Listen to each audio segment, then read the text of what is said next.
జరుగుతుంది, ఇంత దగాకోరు జరుగుతుందని ఊహించలే. మరి ఇప్పటికైనా అక్కడ కేంద్ర ప్రభుత్వం కానీ ఇక్కడ రాష్ట్ర ప్రభుత్వం కానీ తక్షణమే రాష్ట్ర ప్రభుత్వం ఏం చేయాలి, ఇక్కడి నుంచి అఖిల పక్షాన్ని తీసుకుపోయి ఢిల్లీలో కూర్చోబెట్టాలి. అవసరమంటే పార్లమెంటు స్తంభింప చేయాలి. మరి 240 మంది ఎంపీలున్న కాంగ్రెస్ పార్టీ మరి ఇక్కడ పార్లమెంట్ జరగకుండా అడ్డుపడాలి. అప్పుడు ఏదో చలనం వచ్చి అప్పుడు ప్రధానమంత్రి గారు దీని మీద మరి 9th షెడ్యూల్ పెట్టాలనే ఆలోచన వస్తుంది. మరి అక్కడ ఈ కాంగ్రెస్ ఒత్తిడి చేస్తలేదు, మరి కేంద్రం కూడా ఇవ్వాలి బీసీలకు అని లేదు. మరి రాహుల్ గాంధీ గారు మాట అయితే ఇచ్చారు, అరే ఎవరి వాటా వాళ్ళకి ఇవ్వాలి, 79 సంవత్సరాల నుంచి వీళ్ళు నష్టపోయారు అని చెప్తున్నాడు, కానీ ఆచరణ సాధ్యం చేయడం లేదు.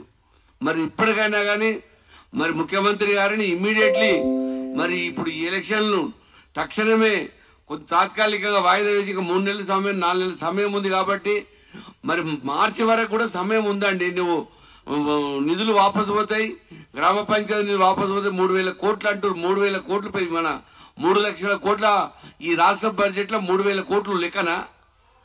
కానీ ఈ బీసీలకు అడుగడుగున అన్యాయం జరుగుతుంది కాబట్టి తక్షణమే మరి అఖిల పక్షాన్ని తీసుకెళ్లాలి. మళ్ళీ అదేవిధంగా పార్లమెంట్ లో మరి బీసీల కోసం పోరాటం చేయాలి. మరి పార్లమెంట్ లో మరి కాంగ్రెస్ ఎమ్మెల్యేలు అందరూ కలిసికట్టుగా పోరాటం చేస్తే ఖచ్చితంగా మరి బీసీలకు న్యాయం జరుగుతుంది. ఇది జరగాలని కోరుకుంటున్నాము. ఎప్పటికైనా కానీ రాహుల్ గాంధీ గారు ఇచ్చిన మాట ఆయన నిలబెట్టుకోవాలి. మరి అక్కడ కేంద్రంలో కూడా జయలలిత గారు పివి నరసింహారావు పీరియడ్ లో మరి అప్పుడు ఆ 9th షెడ్యూల్ పెట్టి వాళ్ళు 66% దాకా వాళ్ళు రిజర్వేషన్ అనుభవిస్తున్నారు తమిళనాడు ప్రజలు. మరి ఇక్కడ మెజార్టీ మేమండి, దాదాపు 3 కోట్లు 4 కోట్లు 4 కోట్ల మంది ఈ రాష్ట్ర జనాభా అయితే 3 కోట్ల మంది బీసీలేమో ఉన్నాం. అయితే మాకు అడుగడుగునా మరి బర్రెనిచ్చో గొర్రెనిచ్చో మభ్యపెట్టారు ఇన్ని సంవత్సరాలు. ఇక ఊరుకునేది లేదు. మమ్మల్ని వెనుకబడేశారు, వెనుకబడిన తరగతులు వారు అంటూ మేము వెంటబడతామండి. ఇప్పటి నుంచి మేము వెంటబడతాం. మేము ఊరుకునేది లేదు, ఊరుకునే ప్రసక్తే లేదు.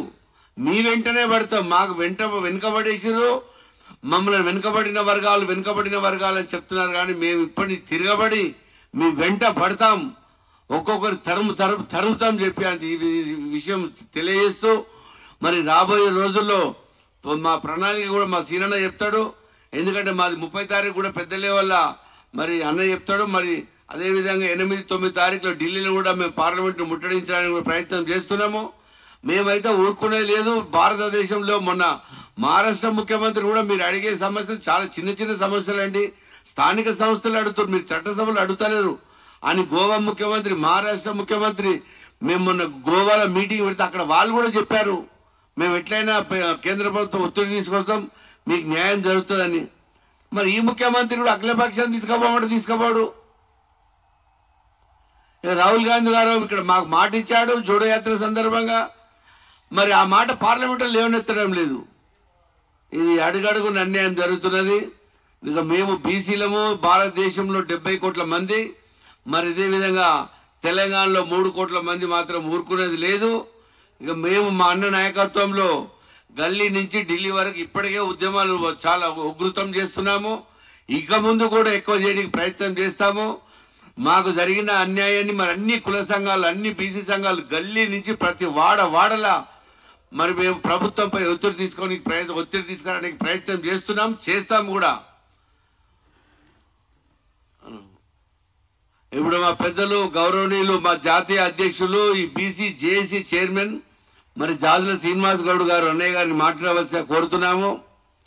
మరి ప్రెస్ సోదరులు కూడా మా విన్నపాన్ని దృష్టిలో పెట్టుకొని మాకు జరుగుతున్న అన్యాయాన్ని మీరు కూడా మీ పత్రికలో వెనుక పేజీలు కాకుండా వెనుకబడిన వర్గాలమని వెనుక పేజీలు లేకుండా ముందడి పేజీలు రాయవలసిందిగా కోరుతూ మరి అన్న జాజుల శ్రీనివాస్ గౌడ్ గారిని మాట్లాడవలసిగా కోరుతున్నాము.